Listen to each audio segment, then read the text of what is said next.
깡통을 차고 빌어먹어도 지옥만은 가지 마세요.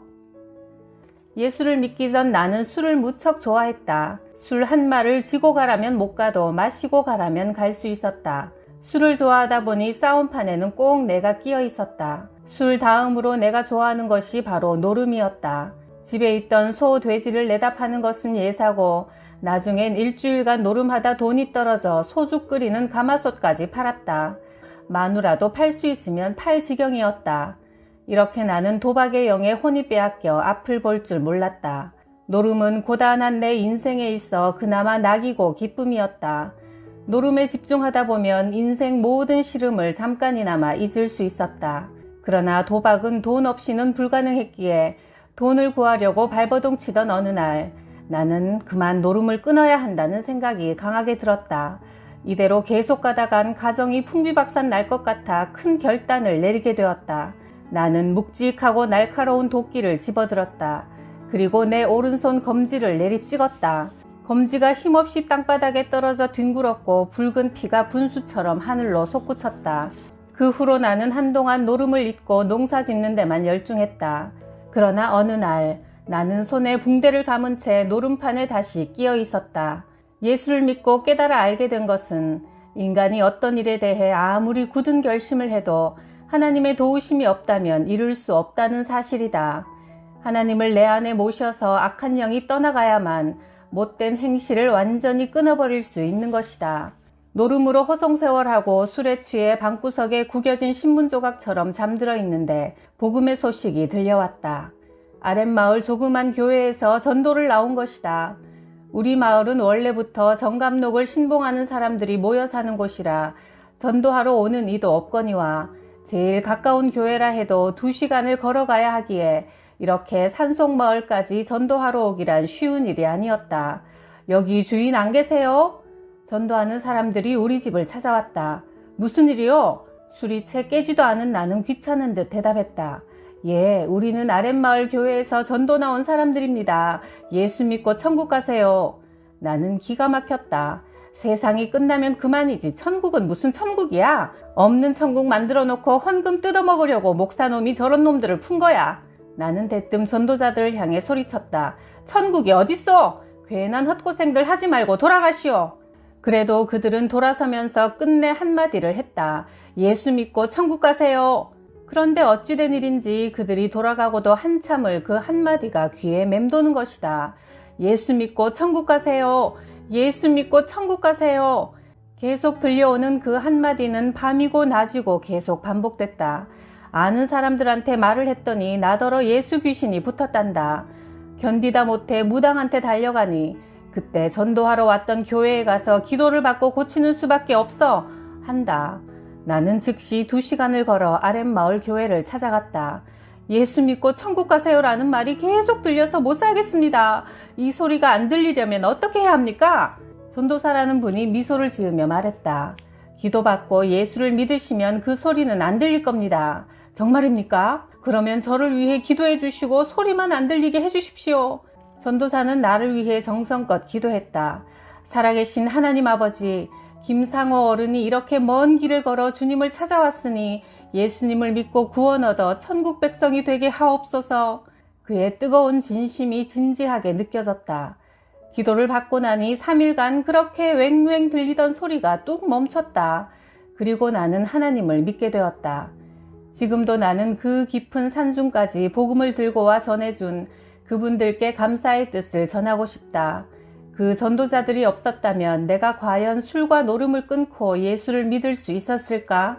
복된 소식을 가져오며 구원을 선포하며 내 하나님이 통치하신다 전하는 자의 산을 넘는 발이 어찌 그리 아름다운고. 이사야 52장 7절. 교회에 등록하고 돌아와 잠을 자는데 꿈속에 아버지가 나타났다. 아버지의 얼굴은 진노로 가득했다. 아버님, 웬일이십니까?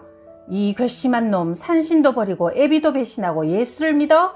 어디서 났는지 아버지 손에는 날카로운 가위가 들려 있었다. 나는 도망갈 틈도 없이 아버지가 들고 계시던 가위에 발가락 6개가 싹둑 잘리고 말았다. 식은땀을 흘리며 잠에서 깼다. 비록 꿈이었지만 내게 심상치 않은 일이 생길 거란 느낌을 지울 수 없었다. 발가락은 자손을 상징한다 했거늘 행여 우리 아이들에게 무슨 일이 생기는 건 아니겠지? 나중에 예수 믿고 나서야 알게 되었지만 꿈속의 아버지는 아버지의 모습으로 변장하고 나를 찾아온 마귀였다. 주일 아침 7시에 집을 나서면 9시경에야 교회에 도착해 예배를 드린 지 한 달쯤 되었을까. 13살인 큰딸 양옥이가 갑자기 다리가 아프다고 했다. 침 잘 놓는다는 사람을 찾아가 침을 맞아도 소용없었다. 그렇게 며칠을 근심으로 보내던 차에 양옥이가 이상한 말을 했다. 아버지, 나 이제 죽을 거예요. 하나님이 나를 부르세요. 엄마, 아랫마을 교회 전도사님을 불러 저를 위해 예배를 드려주면 좋겠어요. 그때 나는 이것이 더 이상 인간의 힘으로 어찌할 수 없는 일임을 직감했다. 그리고 십리 밖에 있는 교회까지 한달음에 달려갔다. 전도사님, 큰일 났습니다. 제 딸 양옥이가 숨이 넘어가고 있습니다. 전도사님이 오셔서 임종 예배를 드려주면 좋겠답니다. 전도사님은 일이 심상치 않음을 직감했는지 성경을 집어들고 나를 따라 구병리로 뛰었다. 집으로 헐레벌떡 뛰어가고 있는데 갑자기 얼마 전 꿈이 생각났다. 아버지가 내 발가락 6개를 자르시더니 설마 이것이 시작인가? 정말 산신령이 노했단 말인가? 예배가 시작되자 전도사님은 환상이 보인다고 했다. 새하얀 옷을 입은 천사들이 딸아이에게 자신들과 같은 옷을 입혀 하늘로 데리고 올라간다는 것이다. 잠든 딸의 모습이 어찌나 평화로운지 천사의 얼굴이 바로 이렇지 싶었다. 그렇게 첫 딸을 천국으로 보냈다. 옛날 충청도 지역에선 애들이 죽으면 매장하는 대신 돌무덤을 만들었다.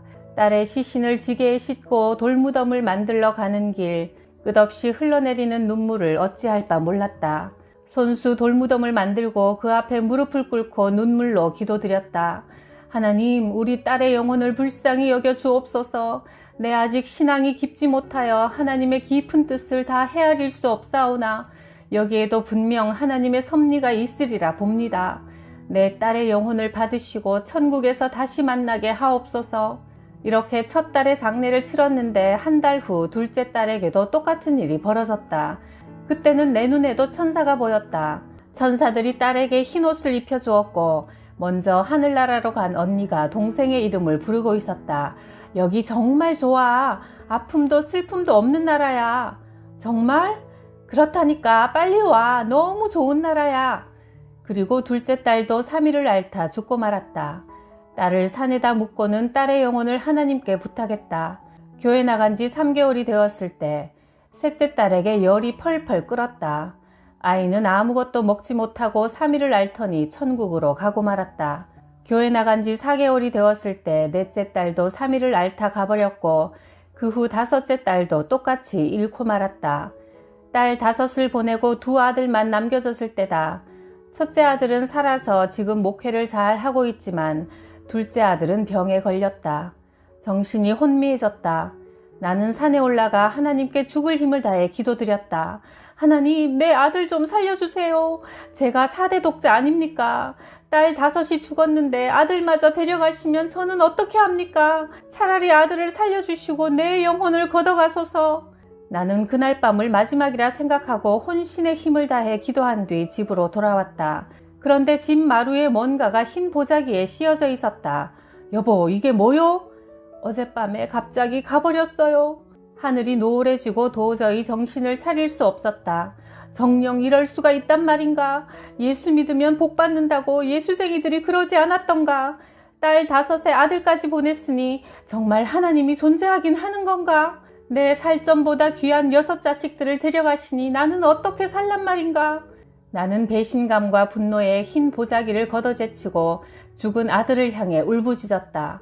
훗날 내 아내는 그때의 내 모습을 떠올리며 꼭 미친 사람 같았다고 얘기했다. 산에 아들의 무덤을 만들고 통곡하던 나는 결국 기절하고 말았다. 말하기 좋아하는 동네 사람들은 이구동성으로 떠들어댔다. 자네 소식 들었나? 아, 글쎄 김상원의 말이야. 야소교 믿다가 쫄딱 망한 거. 우리 동네 산신을 배신하고 서양 종교 믿다가 애들 6이 죽었지 뭔가. 산신령이 노하신 게지. 우리도 잘못하다 김상원의 꼴 나는 거 아니여? 그러게 지극정성으로 섬겨야지 어디 무서워서 살겠나? 조상 대대로 모셔온 산신을 배신하더니만 꼴 좋네. 아예 그 집안은 씨가 말라버렸어. 서양 귀신 옴붙을까봐 동네 사람들은 나와 마주칠 때마다 돌아가거나 거리를 두고 걸었다. 예수를 믿었으면 집안이 잘 풀려야 동네 사람들한테도 떳떳할 텐데 오히려 예수 때문에 핍박받는 입장이 되었다. 처음으로 이 산동네에 예수 믿는 집이 나왔는데 상황은 세상 사람들이 기대하는 복과는 거리가 멀었다. 그야말로 우리 집은 죄인 아닌 죄인 신세였다. 나는 예수를 믿고 1년 만에 6자녀가 죽는 고통을 체험했고 구약 성경의 욥은 10자녀가 죽었다. 어찌 내가 당하는 이 환난을 욥에 비할 수 있겠냐마는 하나님께서 딸 5을 데려가시고 이제 아들마저 부르셨을 때 이미 나는 제정신이 아니었다. 넋이 나가 있었고 숨쉬고 있되 살아있는 게 아니었다. 교회에서도 뭐라 내게 설명해 줄 수 없었고 가족, 친지, 동네 사람들은 대놓고 미친놈이라 욕했으며 예수 믿으면 저렇게 망한다는 샘플이 되고 만 것이다. 인간의 힘으로는 버텨낼 수 없는 한계에 이르러 아들의 무덤 앞에서 통곡하다가 기절한 내게 또 다른 세계가 열렸다. 눈앞에 낡은 초가집 한 채가 나타나고 내가 어느새 그 마루에 앉아있는 게 아닌가. 대문이 삐거덕 열리며 영화에서나 보던 마귀가 3씩이나 나타난 것이다. 얼굴은 사람의 모습이나 몸은 숯검댕이처럼 새까맣고 지저분한 머리카락은 땅에까지 질질 끌리고 있었다. 그중 한 놈이 누런 공책을 뒤적이며 대뜸 내 이름을 부르는 것이다. 김상호! 오늘 네가 죽은 날이야. 뭐라고요? 내가 죽다니요? 제가 언제 죽었습니까? 지금 이렇게 살아있는데요. 이놈아, 아까 네 아들 무덤가에서 통곡하다 숨이 끊어져 여기 오지 않았느냐? 아닙니다. 네, 비록 예수 믿은 지 얼마 되지 않았지만 예수 믿으면 죄악 가운데 구원해 주신다고 들었습니다. 예수님 때문에 6남매를 잃었어도 내 신앙만은 변절치 않았으니 나는 천국에 가야 할 사람이고 거기서 제 아이들을 다시 만나야 합니다. 그러자 2번째 마귀가 도깨비 방망이로 나를 내리쳤다. 그 무서운 쇠방망이가 하늘 높이 솟으며 나를 향해 날아올 때 나는 반사적으로 젖먹던 힘을 다해 주여! 한마디를 부르짖었다. 이 소리는 내가 이승에서 기도할 때 또 위급한 상황을 맞았을 때 하는 제일 짧은 형태의 기도였다. 태산이 떠나갈 듯한 주여! 한마디가 울림과 동시에 어떤 위험 있는 분이 큰 소리로 김상호를 데리고 가지 말고 그 윗집에 사는 여자를 데려가라 하고 말했다. 그러자 마귀 3마리가 우리 집 윗집으로 달려가는 것이다. 마귀들끼리 하는 소리가 들렸다. 너 죽은 놈 주소 확인하고 데려오는 일을 1000년도 넘게 하지 않았느냐? 다시는 이런 실수가 있어서는 안 돼. 대장님, 제 실수가 아닙니다. 김상호의 주소와 그 윗집 주소가 똑같습니다. 그래서 이런 일이 생긴 겁니다. 우리가 실수해서 사람을 잘못 데리고 왔으니 하늘에서 들려온 음성대로 김상호네 윗집 여자네 집으로 즉시 달려가야 한다. 그 집에는 여자 하나가 오랫동안 병으로 앓다가 수명이 다해가고 있었다. 그 여자는 생전 보지도 듣지도 못한 지옥 사자를 보고는 온 몸을 바르르 떨며 2 손을 모아 싹싹 비는 것이다. 첫 번째 마귀가 새꼬챙이 달린 신발로 병들어 파리한 여자의 목을 짓눌러 버리자 그녀는 숨이 넘어갈 듯 드르럭 드르럭 한다.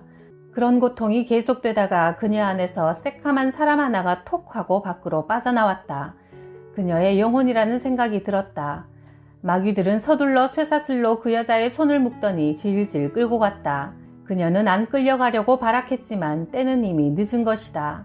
사람이 한 번 죽는 것은 정해진 일이요 죽은 후에는 심판이 있다는 히브리서 9장 27절 말씀을 그때처럼 실감나게 느껴보기는 처음이었다.